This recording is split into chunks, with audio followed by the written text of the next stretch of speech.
Қайырлы күн, құрметті қонақтар, қош келдіңіздер, ағалар мен әпкелер. Қысқаша өзімді таныстыра кетейін. Менің есімім Денислам болады. Шетелде білім алдым. Қазіргі таңда Таразда жаңадан бір компания аштық, оның аты Education. Бұл компанияның негізгі мақсаты, негізгі қызметі елімізге танымал ғалым ағалармен, ақын жазушылармен, және де отбасылық педагогтармен, отбасылық психологтармен бірге семинарлар өткізетін боламыз.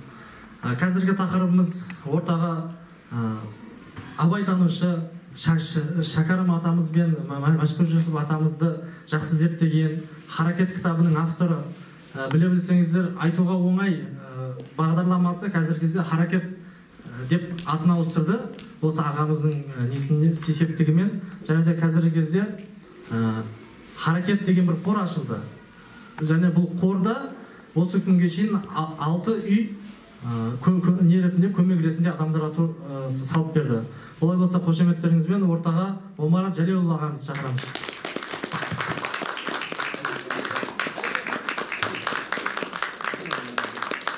Ассалаумағалейкум.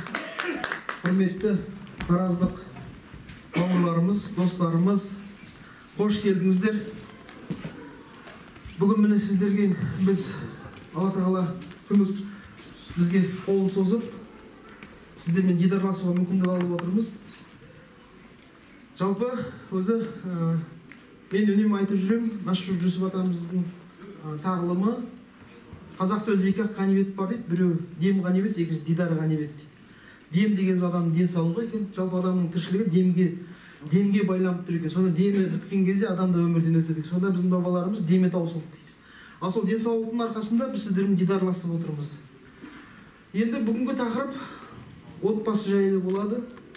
Бұл тақырып неге маңызды десеңіз, өйткені бүкіл игілік атаулы, бүкіл алыптар, небір дүлдүл шешендер, ел даусына қаратқан билер, жүрегінің түгі бар батырлар, барлығы сол отбасынан өсіп шығады.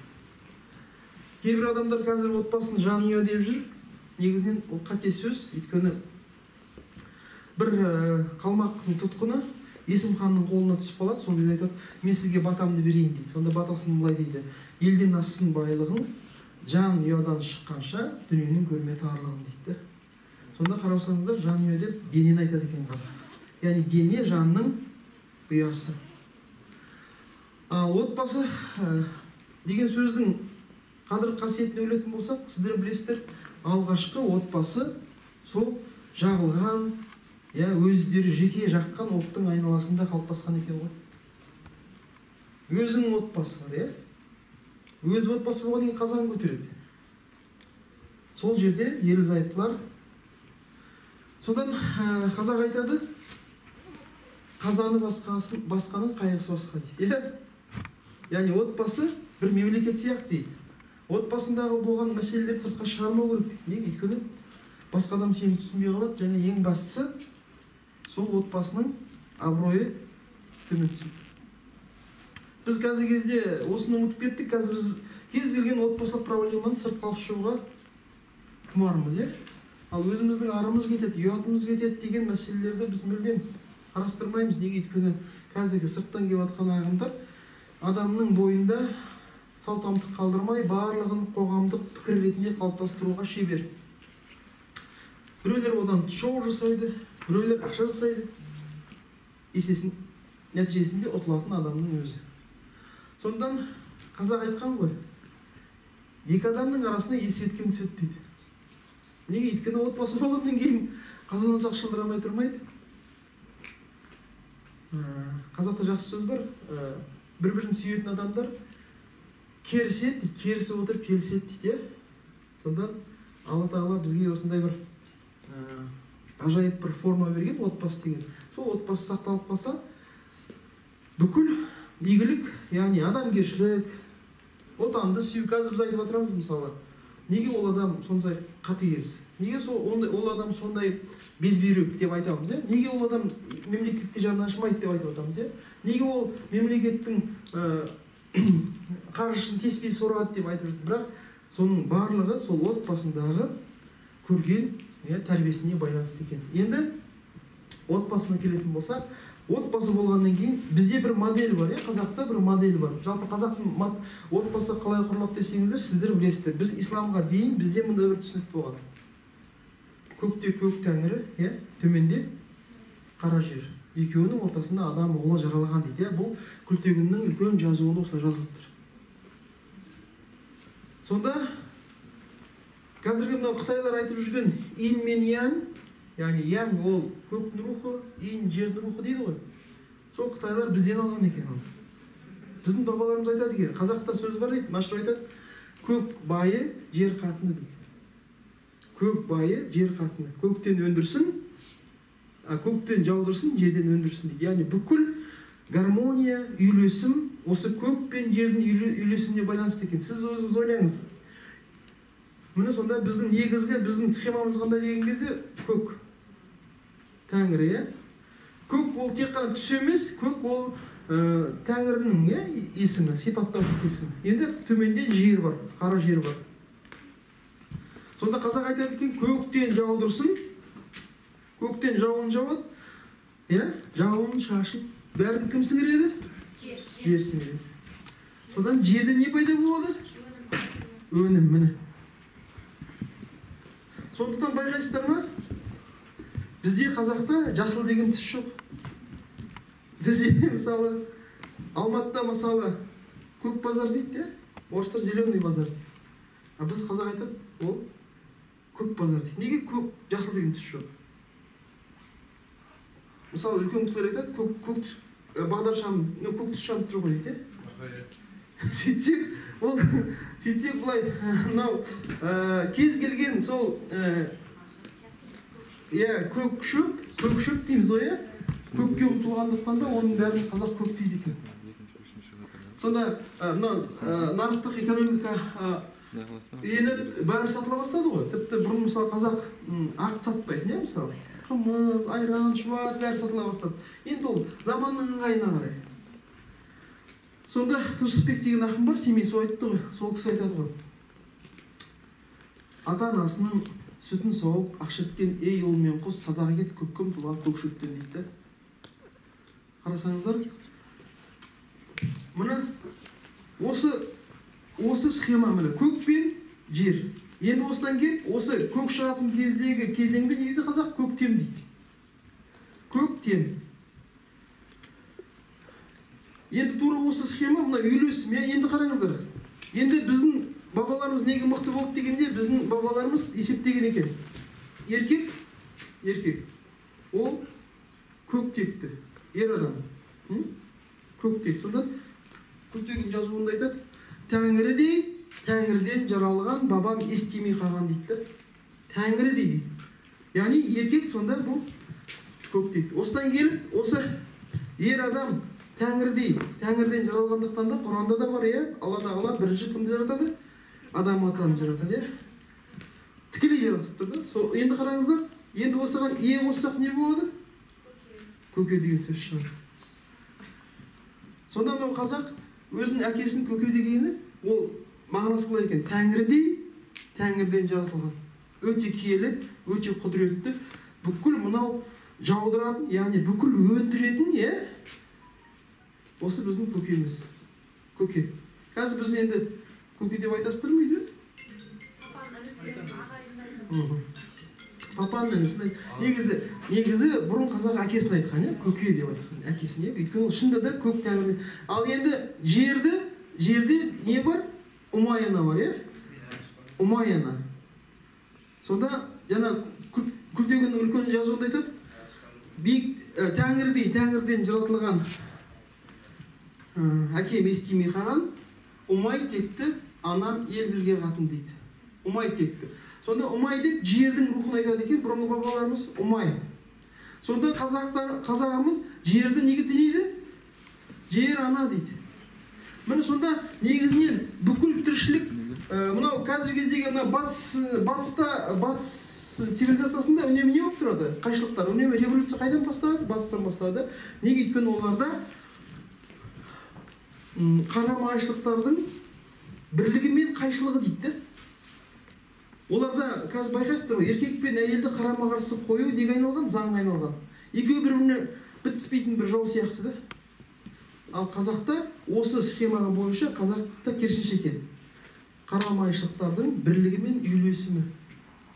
Яғни егер аспан мен жер бір-бірімен үйлеспесе, бір-бірімен гармонияда болмаса, біз экологиялық катастрофаға ұшыраушы едік, катаклизм. Сонда аспаннан жауын жауып жатқанда, бұршақ жауып жатқан кезде, найзағай жарқырап жерге түсіп жатқанда, жер не істейді, бәрін сіңіріп алады. Яғни үйлесім. Сонда қазақ отбасындағы басты принципі ол қарама-қайшылық емес, не екен? Үйлесім. Сонда қазақ айтады, егер ерлі-зайыптылар ажырасып кетсе, не дейді? Үйлеспей қалыпты дейді. Үйлесу, Сонда негізінен біз батыстың жаңағы бізге ұсынып отқан схемасын емес, өзіміздің бабаларымыздың төл дүниетанымына сүйенсек, әлбетте біз ұтамыз. Неге? Өйткені бұл ғасырлар бойы өзінің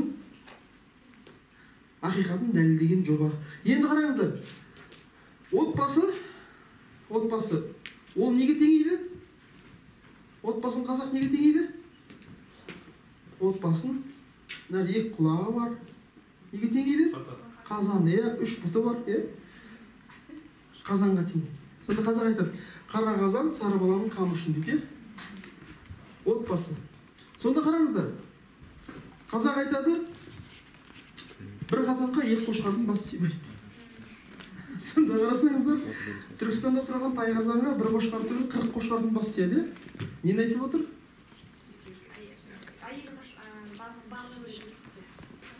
Сонда қарасаңыздар, мынау қошқар деген сөздің өзі этимологиясына қарасақ, қош.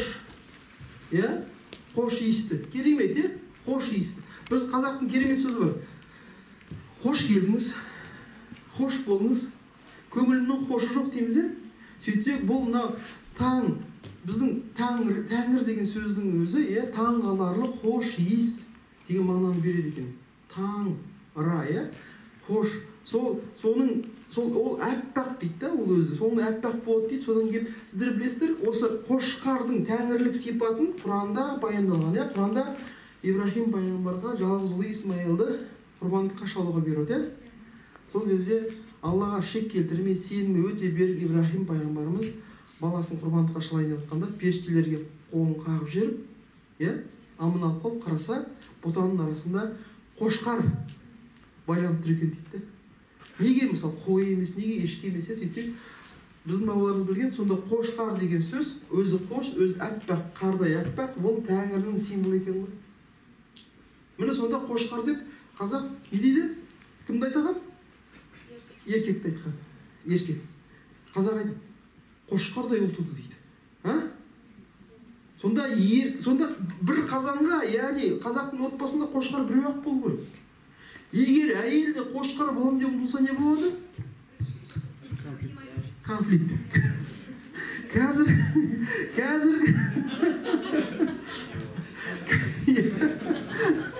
өйткені екі қошқар сүзіседі ғой. Қыз кеп береді ғой бір-біріне.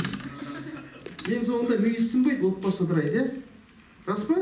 Негізі қазақ отбасында проблема осы.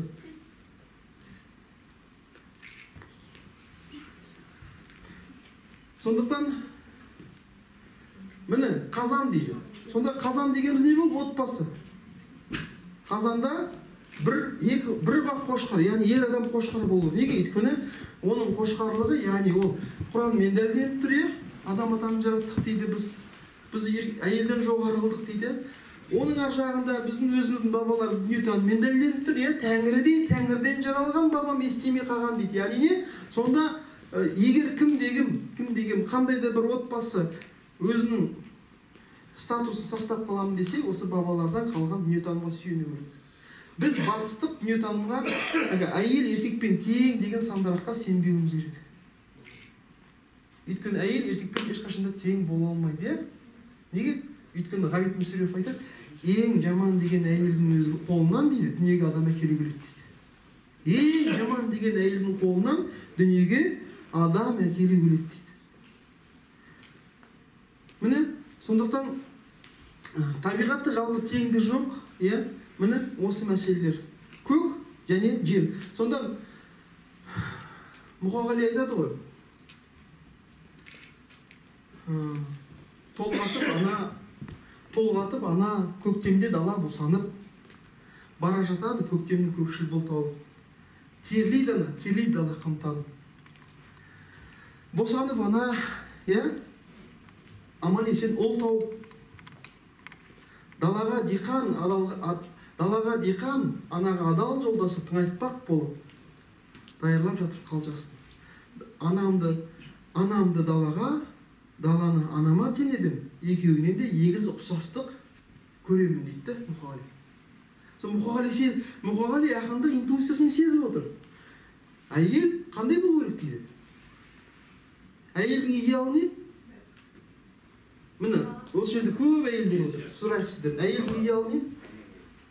Әйелдің идеалы қандай? Мысалы, еркектің идеалы не? Еркектің идеалы көк. Көк тәңірі. Идеал, Содан ол көке. Ал әйелдің идеалы? Жер екен ғой, жер. Әйел жер. Біздің мысалы жер деген кезде біз ойлаймыз. Жерде енді біз менсінбейміз, Жер деген ол не? Бәрі таптап жүреді. Ал шын мәнінде Шабанбай би айтқан, таза болсаң судай бол, бәрін жуып кетірген. Мықты болсаң жердей бол, бәрін шыдап көтерген дейді. Сонда қазақ өте сабырлы адамды қандай адам дейді? Жер қозғалса қозғалмайтын адам дейді. Сонда әйелдің идеалы не екен? Жер. Ал біздің әйелдеріміз қайда шапшиды? Төмен түсіндір. Сізді ме?